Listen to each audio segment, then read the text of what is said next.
Maaari nang makabili ng 48 pesos kada kilo ng imported rice sa ilang pamilihan, kaya't sinulit ng ilang mamimili at rice retailers ang murang imported na bigas. Si Gav Villegas sa sentro ng balita. Problemado si William sa paghahanap ng magandang bigas na pwede niyang maibenta sa kanyang mga suki sa murang halaga. Ayon sa kanya, aabot sa 59 pesos kada kilo ang presyo ng nabibenta niyang lokal na bigas na hinango mula pa sa Bukawikan. Kahapon lamang nang bagsakan siya ng supply ng imported na bigas na mula sa Department of Agriculture na nabibenta niya sa halagang 48 pesos kada kilo. Pantapat ito sa mga binibenta niyang bigas kung kalidad lamang din ang pag-uusapan. Unang-una po yung quality niya buo, tapos talagang wala siyang didurog. Halos lahat talaga, halos katapat ng kokobanda na po siya. Isa sa mga first time na susubok ng murang bigas ay si Janet.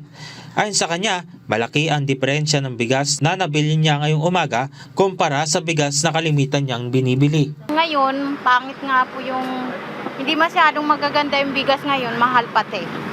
Kaya ito maganda, ngayon ko lang nakita. Ayon naman kay Agriculture Assistant Secretary Genevieve Velicaria Guevara, katuwang nila sa programa ang Food Terminal Incorporated o FTI. So ito po ay isang paraan natin para po magkaroon po tayo ng option, no, na maganda na ma-offer po sa ating mga consumers. So yun po yung pinapakalat nila ngayon. May mga retailers po tayo na kumukuha naman po nung variety na po.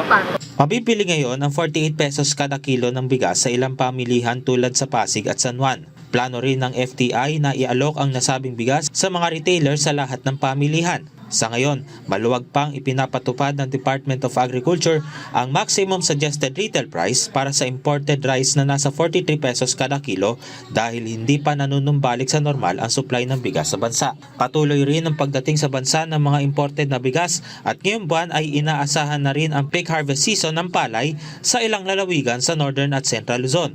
Dahil dito, inaasahan rin na lalo pang bababa ang presyo ng bigas sa mga pamilihan. We're also looking at bababa siguro mga hanggang 40. Yan, yung projection po natin. 40 to 45. Still, that's also good for our farmers. Gab Humilde Villegas para sa Pambansang TV sa Bagong Pilipinas.